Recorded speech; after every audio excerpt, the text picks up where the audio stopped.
Oke, selamat datang. Kali ini kita bakal coba membongkar sebuah jaringan sejarah yang sering kali terlupakan. Jadi ada sebuah analisis menarik yang nunjukin gimana 3 peristiwa besar yang kelihatannya jalan sendiri-sendiri ternyata saling terkait. Dan pada akhirnya membentuk Timur Tengah modern seperti yang kita lihat hari ini. Tapi sebelum kita melangkah lebih jauh, coba deh kita berhenti sejenak di pertanyaan mendasar ini. Menurut Anda, sejarah itu kayak gimana sih? Apakah sebuah rantai peristiwa yang nyambung terus, atau cuma kumpulan kepingan-kepingan kejadian yang kebetulan aja? Nah, pertanyaan inilah yang bakal jadi kompas kita selama penelusuran ini. Jadi sumber yang kita bedah kali ini tuh mengungkap sebuah koneksi yang sering banget diabaikan. Koneksi antara 3 momen yang super krusial. Lahirnya sebuah kekuatan baru di Jazirah Arab, terus runtuhnya kekhalifahan Utsmani, dan nasib Palestina yang berubah total setelahnya. Dan ini dia pertanyaan utamanya. Pertanyaan yang jadi inti dari seluruh analisis kita. Sebuah pertanyaan yang nantang kita buat ngelihat lebih dalam lagi, lebih jauh dari narasi standar yang mungkin udah sering kita dengar. Oke, yuk kita telusuri mata rantai yang pertama, yaitu aliansi yang melahirkan kekuatan baru di Semenanjung Arab. Dari sinilah semua jaringan ini mulai terbentuk. Jadi, semuanya itu berawal dari gerakan Wahabi di abad ke-18. Tujuannya, yang mereka sampaikan, adalah untuk memurnikan ajaran tauhid dalam Islam. Kelihatannya sih, ini murni sebuah agenda keagamaan ya kan? Nah, tahun 1744, ini jadi titik balik yang penting banget. Teks yang kita kaji ini nandain momen ketika ideologi keagamaan dari Muhammad bin Abdul Wahab bertemu dengan kekuatan politik dan militer dari Muhammad bin Saud.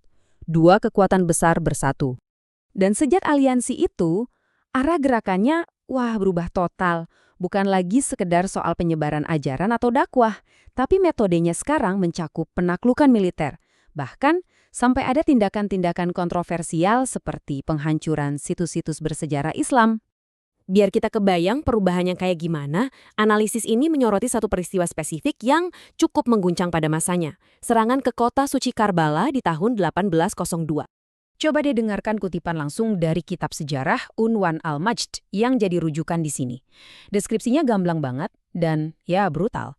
Ini menunjukkan sebuah metode yang jauh banget dari sekedar dakwah yang persuasif. Oke, sekarang kita pindah ke mata rantai berikutnya. Jadi, di saat yang hampir bersamaan ketika kekuatan baru ini lagi bangkit-bangkitnya di Arabia, sebuah kekaisaran besar yang udah berdiri ratusan tahun, kekhalifahan Utsmani, justru lagi diambang kehancuran. Biasanya kan, kalau kita ngomongin runtuhnya Utsmani, itu ada 2 penyebab utama.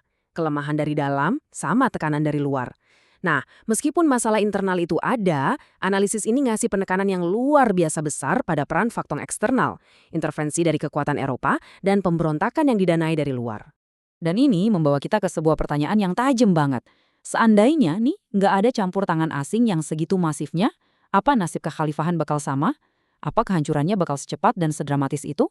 Nggak cuma itu, materi ini juga merinci gimana kekuatan luar ini nggak cuma menekan Utsmani, tapi di saat yang sama juga menyokong lawannya. Inggris misalnya, tercatat ngasih dukungan yang sangat nyata ke keluarga Saud, mulai dari senjata, dana, sampai perlindungan politik.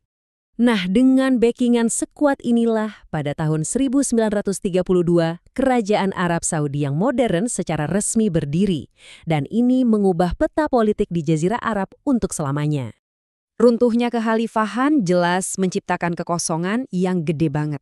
Sekarang, mari kita lihat gimana kekosongan ini diisi dengan sangat cepat dan gimana peta Timur Tengah sebagai akibatnya digambar ulang. Coba kita lihat timeline ini deh. Perubahannya di Palestina itu cepat banget. Dalam waktu yang sangat singkat, kekuasaan pindah dari Utsmani ke Inggris, lalu muncul deklarasi Balfour yang ngebuka jalan, sampai akhirnya negara Israel berdiri. Teks ini menyajikannya seperti sebuah efek domino yang, tak terhindarkan. Ini dia nih, kalimat kunci dari deklarasi Balfour. Sebuah janji yang dibuat oleh satu kekuatan kolonial kepada pihak lain untuk sebuah tanah yang bahkan belum sepenuhnya mereka kuasai. Menurut analisis ini, inilah titik nol dari realitas politik baru di Palestina. Dan disinilah letak pertanyaan paling kritis yang diajukan. Pertanyaan yang langsung mengaitkan nasib Palestina dengan runtuhnya kekhalifahan. Coba bayangkan. Apakah sejarah bakal berjalan sama kalau saat itu masih ada satu kekuatan politik besar yang menyatukan dunia Islam?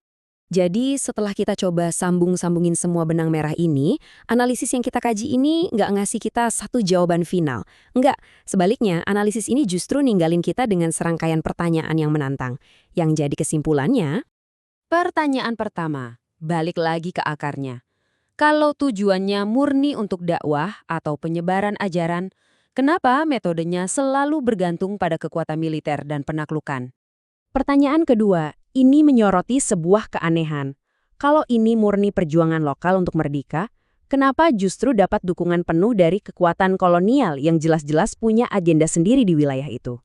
Lalu pertanyaan ketiga, soal Utsmani. Kalau memang kelemahan internal itu satu-satunya faktor, kenapa campur tangan asing perannya terasa begitu dominan dan ya menentukan hasil akhirnya? Dan yang terakhir, pertanyaan yang mungkin paling menggema. Pertanyaan yang menghubungkan semua peristiwa ini dengan kondisi kita sekarang. Seandainya dunia Muslim saat itu tidak terpecah, apakah nasib Palestina bakal berbeda? Nah, seluruh penelusuran ini pada akhirnya membawa kita pada satu pertanyaan terakhir, bukan dari sumbernya, tapi untuk kita renungkan sendiri. Bagaimana kita memilih untuk membaca sejarah? Apakah sebagai kepingan-kepingan acak yang nggak saling berhubungan? Atau sebagai satu rantai besar, di mana setiap mata rantai punya pengaruh ke mata rantai berikutnya? Itu adalah sesuatu untuk kita pikirkan bersama.